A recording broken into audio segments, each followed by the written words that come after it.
I think we have a generation where a whole host of young men are looking at fatherhood and saying, I can go this way or I can go this way. Why should I choose fatherhood? I didn't realize how much I would love that side of it, although sometimes it does get a little frustrating. Thanks for joining us today on Dad Speak, where real dads share real stories about their fatherhood journeys. Today's show is brought to you by Beaumont Productions, videos that grow your business and reach your community. Welcome back, guys. Thanks for joining us for another long form of Dad Speak. We're here with Jake Cube today. There we go. So if that's confusing, sorry. I don't know what else to tell you. I mean, it's just that's just where Jake said it. That's just where it's we're going all to here. be. We're all here. We're all here. Check. Yeah. You can't get us confused. No. Yeah. I mean, if we walked into a room together, I mean, we're just gonna. Everybody looks. Yes. So no, it's exciting because I think a lot of times people forget what it's like to be an expecting father, a new father.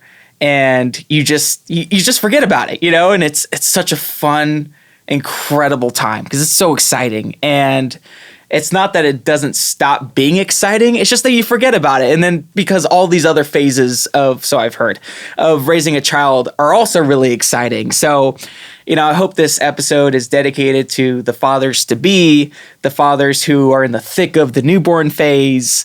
So before we get into that, who are you? What do you do? And what is the name of your baby or baby to be? I guess I'll kick it off. I'm Jacob, and I'm a financial advisor at Edward Jones, and my son's name is Jet. And yeah, he's about 6.5 months old, so we're getting there. His legs are moving, he's wanting to crawl, kind of crawling, and we're waiting for him to just be in another room. Zoom. Yeah.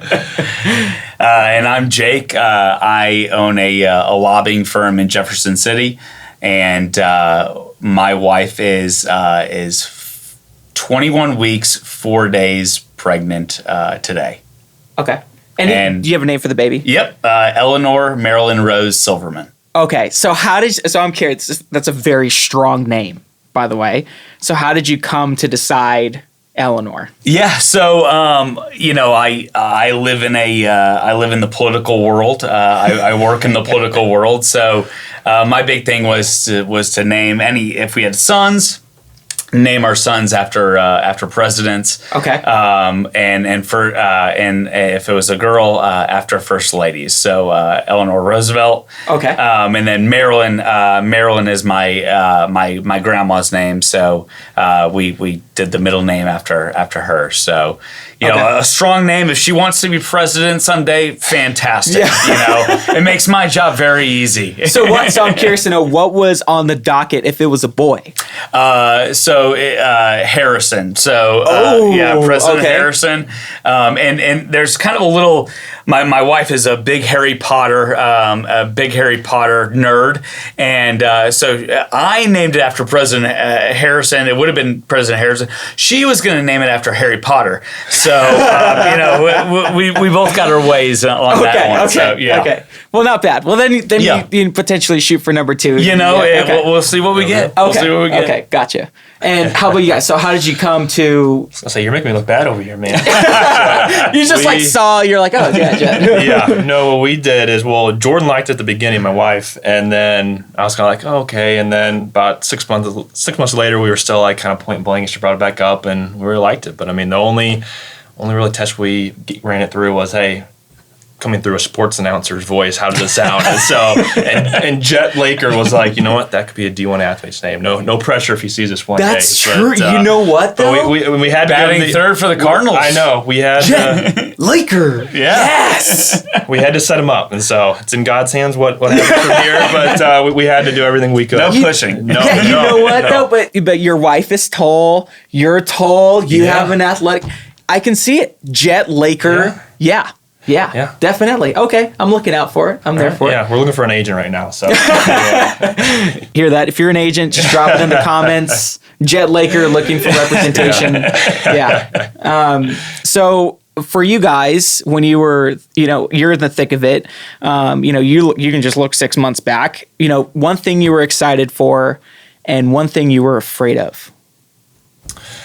Gosh, I guess I'll go first. One thing I was excited for, I knew my wife, she's wanted to be a mom and have a big family from the beginning, from the moment we met. And so kind of our whole dating period in a marriage, I was like, really excited to start a family. We want a big family. And so the fact that we were able to start a family young, that God gave us that blessing is really awesome. And so I was excited to have both of us walk into that and just kind of be parents together. And so, but kind of hand in hand with that, was kind of afraid of, what that would bring, because everyone says, your life's over and stuff like that when that happens. And so I was a little afraid just to see how that would go. Obviously, I've never been a dad before. And so everyone just kind of said, you'll figure it out. And so, because everyone would give me books too. And I was like, well, is it, I'll figure it out on my own, or do I need to read all these books? And so I was kind of afraid. I was like, am I under preparing? Because honestly, I'm in the thick of building my business with Edward Jones. And so I didn't have a whole lot of spare time. And so, but I was like, gosh, am I going to be underprepared? But Did you read those? No shame if you didn't. If the people that gave me them are watching this, yes, I read every word. Smart, very smart. But I did glance through it, and there was some help. It was more like half the books were like more comedic and stuff, so it was kind of funny, kind of lighthearted, getting ready to be a dad. And so I'm sure I did take stuff from that, but I think experience is the best mentor. So. Yeah, absolutely. I would say the thing that I was most excited about was I had great parents myself. I lived an amazing life. I had a great dad, a supportive dad, a mom. Those, wake me up, help me with homework and stuff like that. I think that was probably the most exciting thing for me is being have that supportive role as a father. So, I've kind of always, I remember being a kid and wanting to be a father.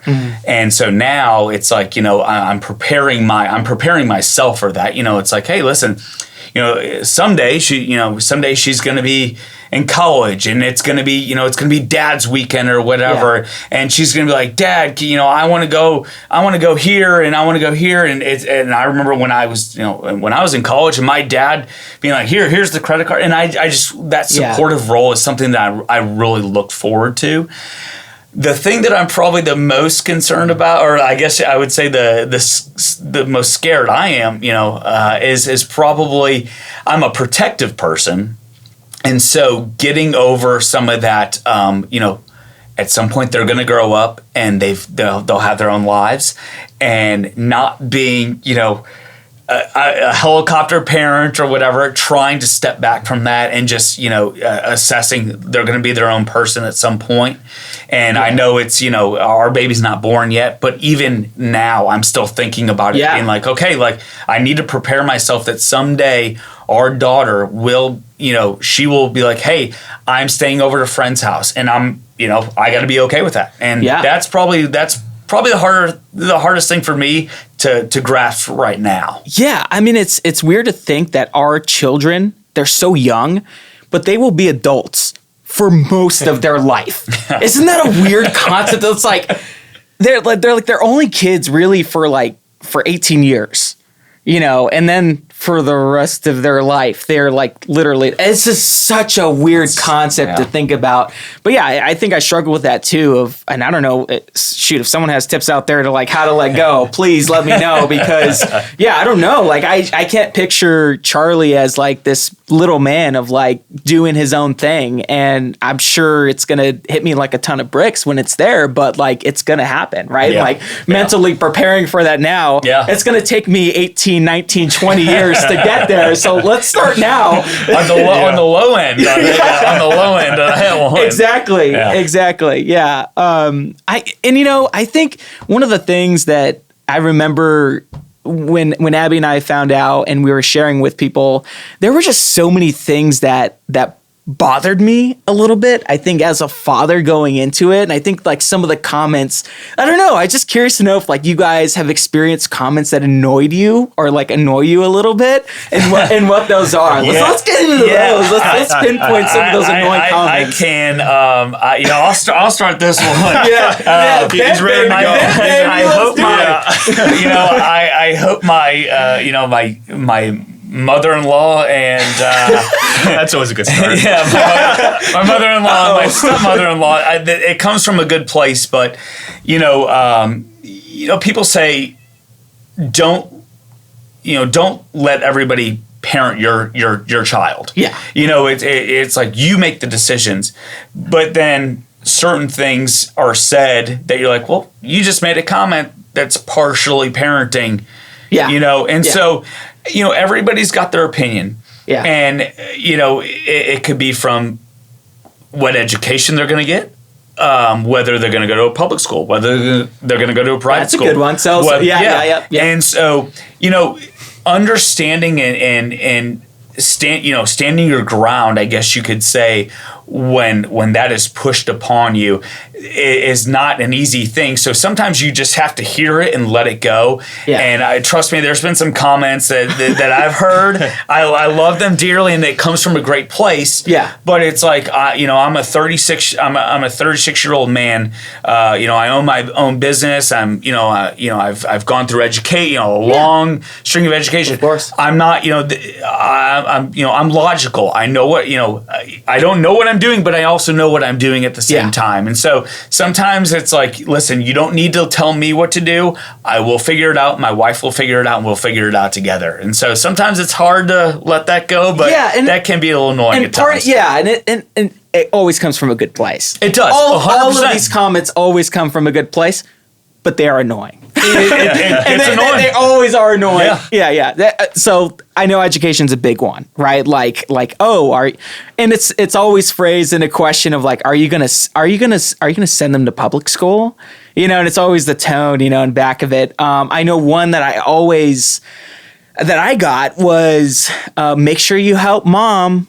Oh, I hated that. Yeah. I gotta tell you, man, every time I heard that, I was like, of course I'm gonna help my wife. Yeah. What do you think I'm gonna do? Like just leave her off. Like I'm just gonna abandon her? Like what? Like I'm a dad.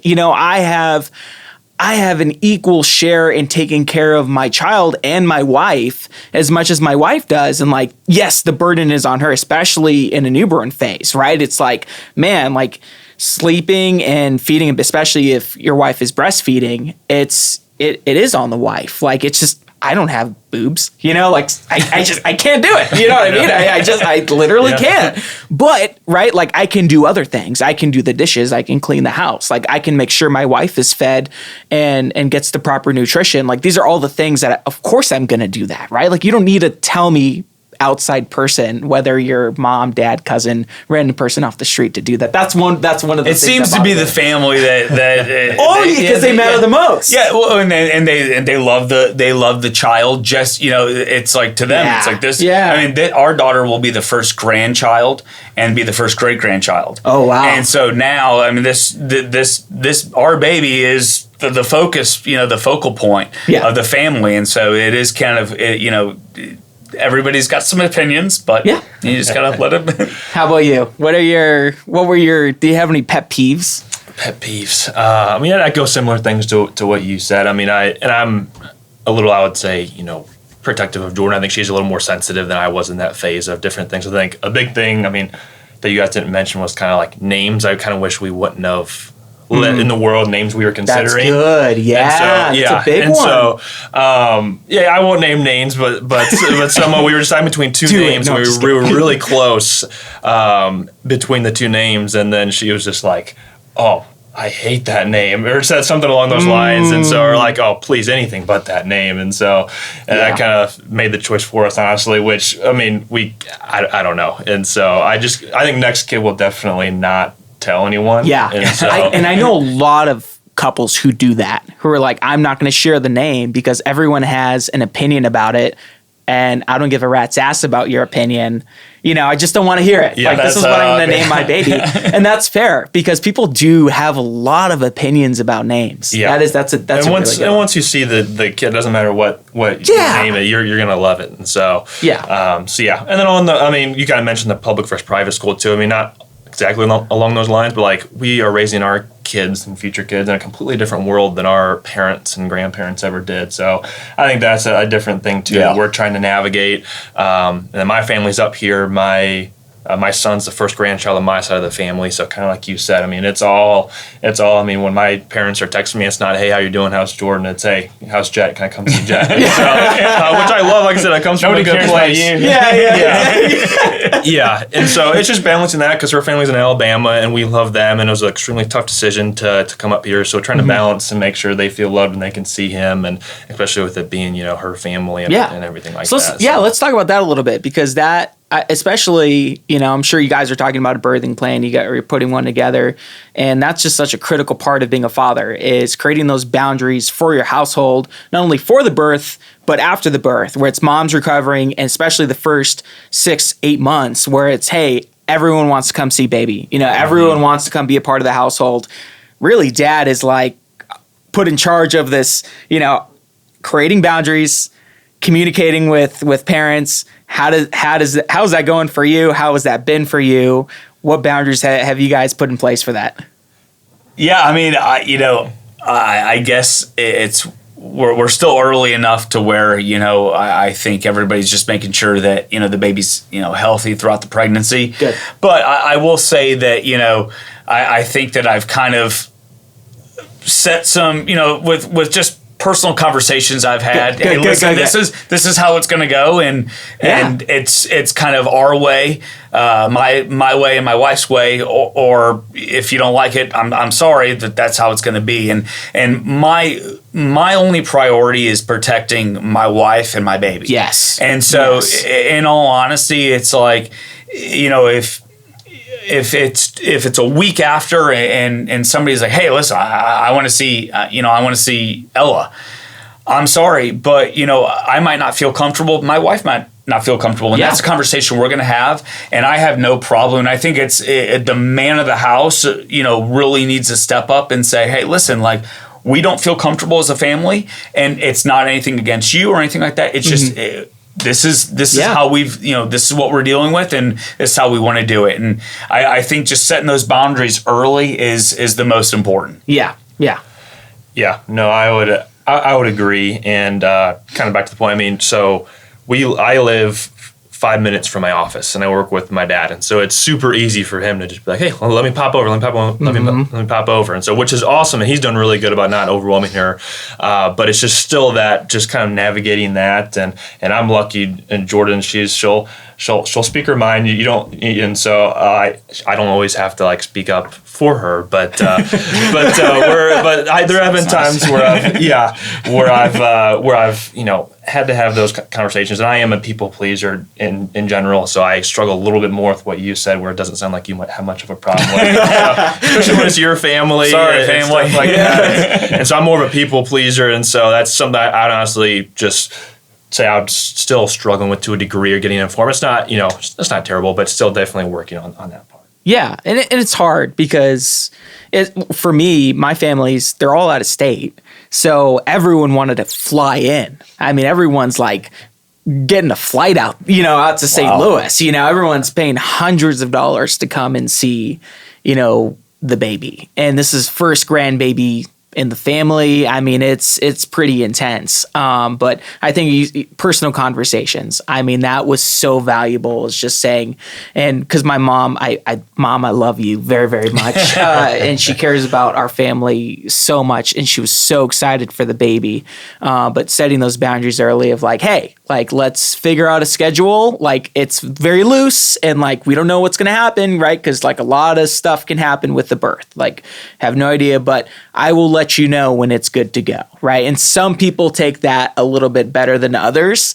I remember my dad's like, you just call me, and the moment you call me, I am ready to go. And like, it was like legit. I remember I called him, and he's like, all right, I got a flight for tomorrow. I'm like, oh, you weren't kidding. Like, that's how my parents are. Yeah, my parents are like, you just let us know when you need us, and we'll be there. Yeah. So that was kind of nice. But yeah, I think creating those boundaries is challenging sometimes, because there are going to be hurt feelings. Oh, yeah. Always. There are always hurt feelings when it comes to creating those boundaries with family members. But if mom could do it, that's always better, because no one's going to say no to mom, It's like you just went through a birth, It's this whole process. Yeah. Well, the good thing for me is like, she's one of 6, big family, super close family. We're very close with them and my family too. So it's not like, it sounds like all you guys as well are super close to each sides of your family. So that makes it easier for us. Yeah. But there still is those times where you got to set the boundaries. Yeah.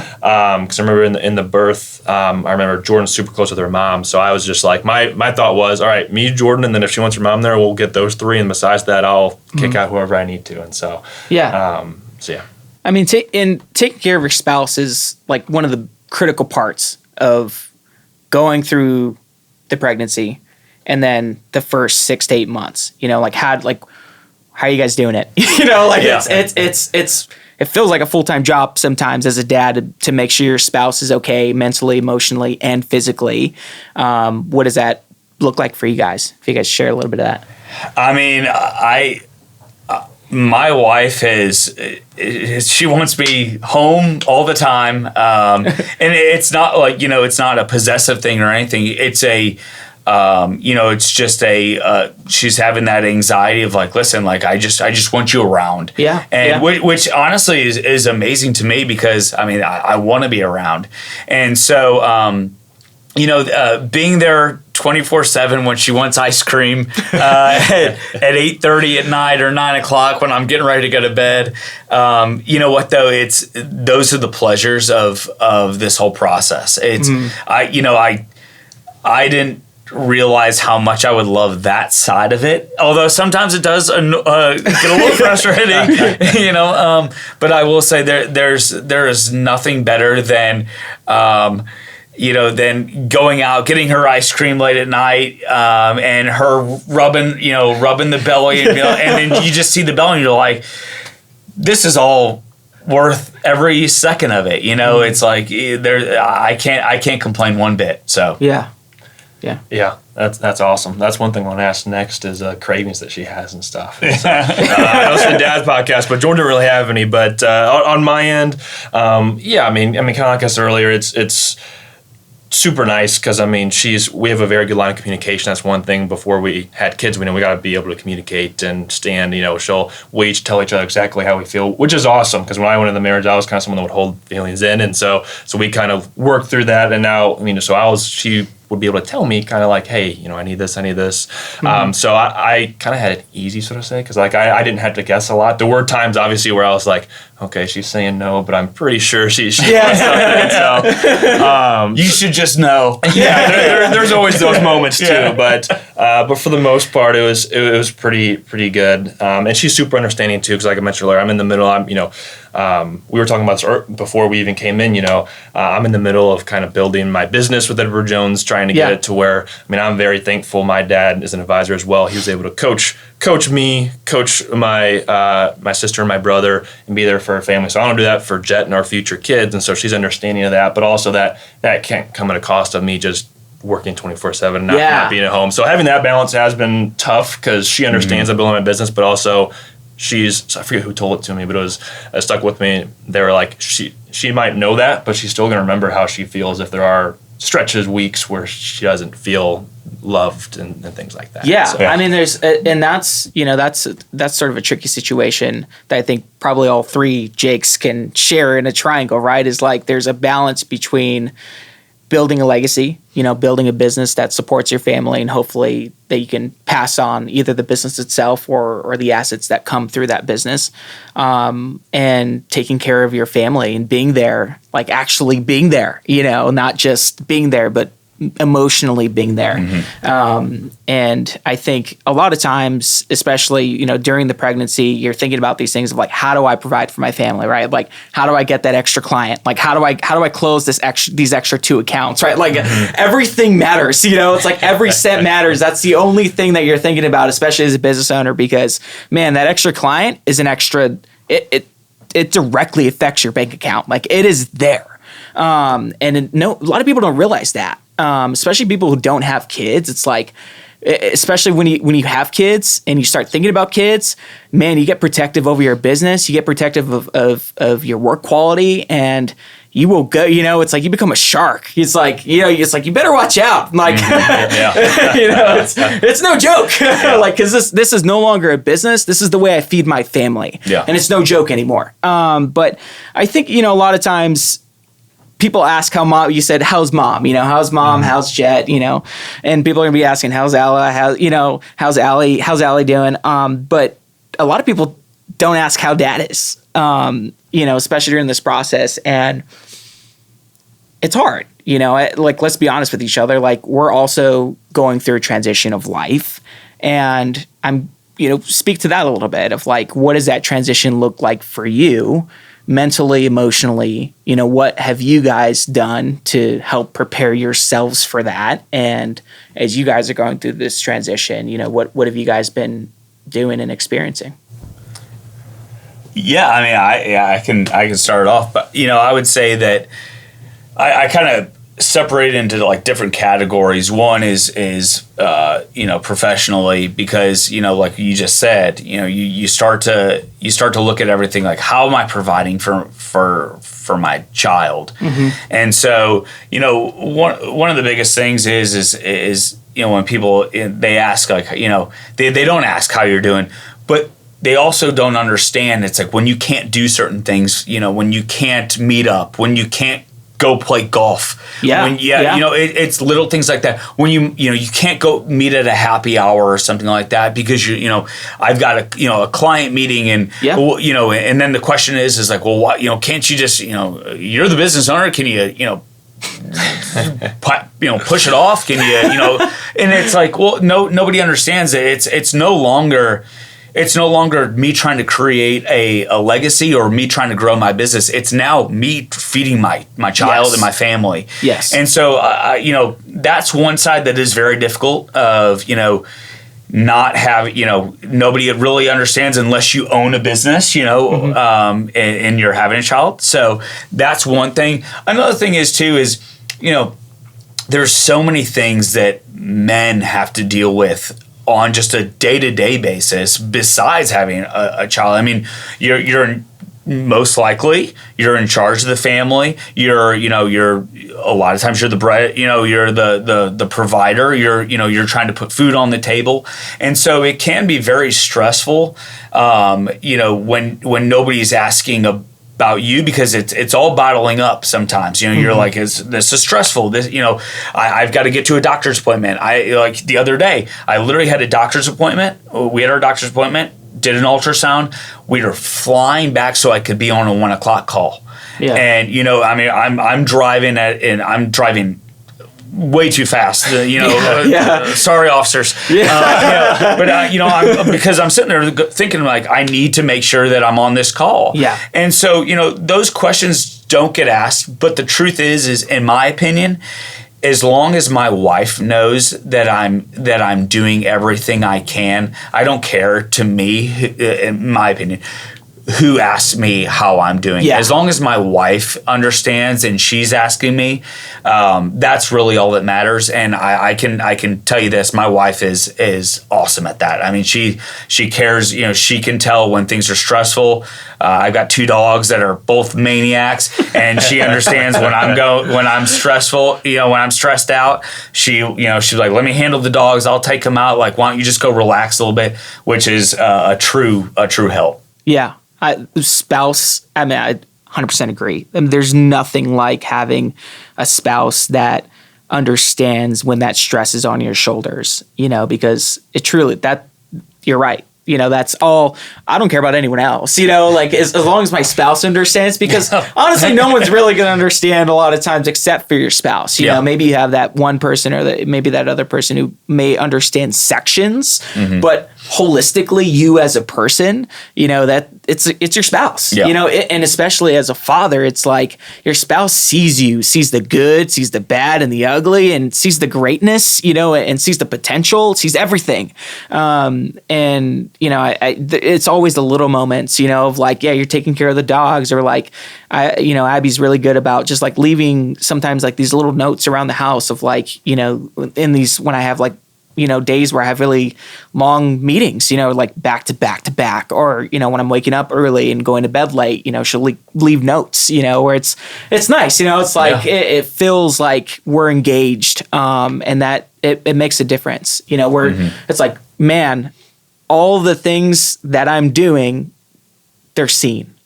It doesn't care by who, but by someone. Yeah. Like it's my wife. Like the only Yeah. person who matters. It's my wife. Yeah, it's my wife. Yeah, no, that's awesome. That's awesome. I'd say for me, like before we had Jet, so before January this year, like I'm naturally a hard worker. I would say, I consider myself a pretty humble person, but if I would brag about anything, it'd be my work ethic. I work very hard. So I was already in the trenches working as hard as I could to build my business. But then after the second he was born, I heard that cry, like kind of the why behind the work kind of kicked in. And so, because I was working and I was like, okay, cool, this is cool. I'm kind of making some money, whatever. Yeah, but then had him, and a whole lot more drive came behind that. Yeah. And so, which was cool. And people talk about father or dad instincts and stuff, and to actually experience that is a pretty cool thing. And so, so that's kind of kicked in after. And I'd say challenge wise after, just for me personally, I don't know if this really resonated with a whole lot of other people, but I think you may know, I had pretty major back surgery in 2019. I have rods from my neck to my tailbone, and so and I struggle with back pain pretty much on a daily basis. And so kind of my struggle internally is just making sure, one, I'm physically fit to be home and present for family time. Like I went home from work early today. I have a sauna in our basement. I hit the sauna for half an hour so I could spend some time with Jordan and Jet before I came here. But also just kind of worrying about, probably my biggest fear is probably him or one of my future kids kind of getting something like I have, and in that space, because I wouldn't wish it on anyone. And so, so that's been something that I know that's kind of not an unrealistic fear, but something I really can't control, so I shouldn't let it. I don't know if there's any unrealistic fear at that point, honestly. Yeah. I'd be in the same boat, trust me. I'd be like, it'd probably cross my mind too, so. Yeah, absolutely. I mean, like, is there any way that you, like, relieve that? Like, you get pressure off that, like, from that mental space? Yeah, we're trying. A lot of it's, like I said, I'm fairly stressed right now, so trying to relieve stress. A sauna helps. I go to the chiropractor. Get my Bible as much as I can, and so there are ways, but sometimes there's just no way around it. You guys know. You can take care of yourself as much as you can, but sometimes that's why we have this podcast, is because sometimes being a father, sometimes it doesn't matter what you do. You're just gonna be stressed. And the world is ran by tired men. Yeah. That's what happens, I think that's a part of, and that's okay. I think for people to know that is like, you're going to be tired, you're going to be stressed, and like, that is a normal part of life, and that's all right. It's like, it's okay to be that way. And I think we live in a society where there's this, it's dying down a little bit, but I remember, like, I feel like 3 to 5 years ago, it was like, retire at 35, live on a beach. Like, you remember that? Like, it was like, I feel like the rise of like TikTok. Like, it was just like, this absence of stress, this absence of work, and this absence of responsibility, and it's interesting to see that as a father and as a man, because I'm like, man, like, I just love having my kid, I'm like, you're just missing this like what it means to, at least for me, like this whole, I'm sure there are a ton of people who live that life and you can be happy with that. But man, there's a whole host of other things you can do and be happy. And that includes having a family and having a kid.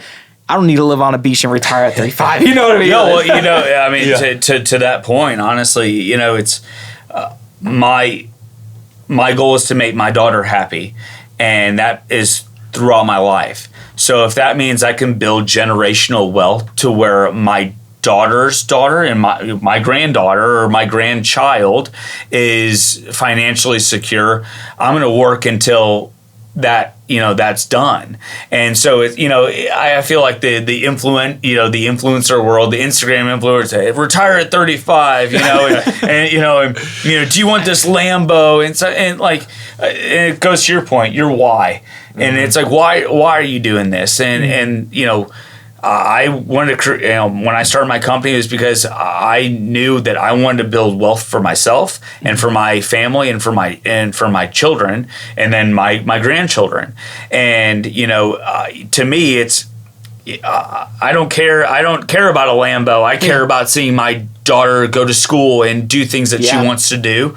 And so, retire by 35, go right ahead. I'm going to keep working. I'm going to keep making sure that my daughter is in the best position she can be in. Well, part of that too, like, even if I was blessed enough to have enough money to retire at 35, like by 35, I'm 25. So I feel like, but even at 35, my son will be 10 years old. So I mean, even if I could, I don't want him growing up just thinking that once you're 35, you're just going to be on the beach. I would want some, because I grew up maybe the only hard worker that I know than myself is my dad, and my dad will probably say his dad, or my grandpa was his. And so, so just having that work ethic, even if you are blessed by 35 to be able to do it. And like you guys said, I mean, sometimes, to each their own. I mean, I wouldn't mind being on a beach either, but there's just pros and cons to everything. Yeah, and there's the moment you see your baby on an ultrasound, there's just something that clicks in your brain. And the moment you hear your baby cry the first time, there's really this euphoric, at least for me, it was euphoric. There's just a feeling that,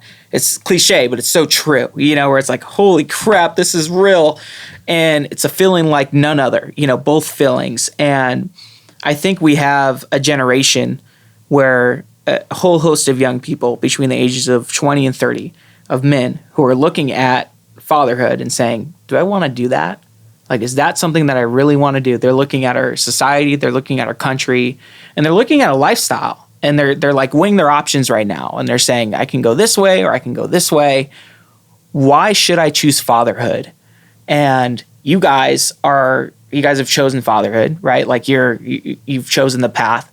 So pretend that person's listening right now to this episode, young man, 20 to 30, and they're questioning. What would you say to them? Well, that's a really good question. That's a really good question. Yeah. I will say that I've looked up to people. I've looked up to people who don't have kids and enjoy the life, like you said, the beach and stuff like that. And then I've looked up to people who have a family and and are family focused. And I will say this: there's not a better feeling in the world. There's not a better why in the world than your children. I mean, there just isn't. I mean, I will say this. Ryan Reynolds said this on, I think it was one of the late nights. He always joked around. He told his wife Blake Lively, he goes, I would do anything for you. I would, jump in front of bullets for you. And he goes, right when we had our first child, he goes, I realized at that point, he goes, I would use you as a shield. And I'm not saying that I would do it, but it's funny though. It's your life changes right when you find out. And it's not about what your future and carrying your name. I mean, for some people it is, but for me, it's literally that responsibility of knowing that you are bringing a life into this world. Mm-hmm. That there is not a better feeling in the world. So the people that are listening that do not, that are questioning whether they want to, I would say this, you are not going to get a better feeling. I can guarantee that in this world. When we got our first dog, I realized oh my gosh, I love this dog more than I ever thought I would love this dog. And then you have a human, and you're like, oh my gosh, I would literally do anything for this, for our baby. And so it's not a feeling, it's not something that you might not feel. You might feel now, but I can guarantee you, right when you find out, there's nothing better. There is absolutely nothing better. Love that. Yeah, I would agree. And I mean, you see, you quoted Ryan Reynolds. I don't have a famous quote off the bat. But you do see these people. I see it on social media all the time. You're interviewing super wealthy billionaires. They're like, what definition of success? And more often than not, I don't know if it's the algorithm on social media they're giving me or whatever, but they'll say having a family, having kids that want to be around you is their definition of success. And so I saw that one, by the way. Yeah, which is just awesome. Yeah. And so you guys probably know from a few of my comments, I'm a man of faith, and so it's biblical to be faithful and multiply. So that's part of where I came from too. And to your point about, in this society and day and age, there's never going to be a perfect time to have a kid, and there's always going to be something going on. Part of my job is in introductory meetings, I'll lay out a chart of all these crazy, insane events that happened a long time. It's for the stock market to show hey, your money keeps growing. But that to go say with the kids too. Crazy stuff's gonna happen in the world. It's happened in the past. It's gonna happen in the future. The biggest determinant, I think, and what people I look up to have told me of your kid's future is you. And granted, that's a huge responsibility that you have to have, but I mean, just people listening, kind of like you said, I mean, I didn't feel ready for it. I really didn't get that feeling until he was actually born. And so it sounds like you're a little bit ahead of me. And so I have never met a more excited dad. I know. And I'm sorry, to Jeff. be. Where's the camera? Where are the can? Yeah.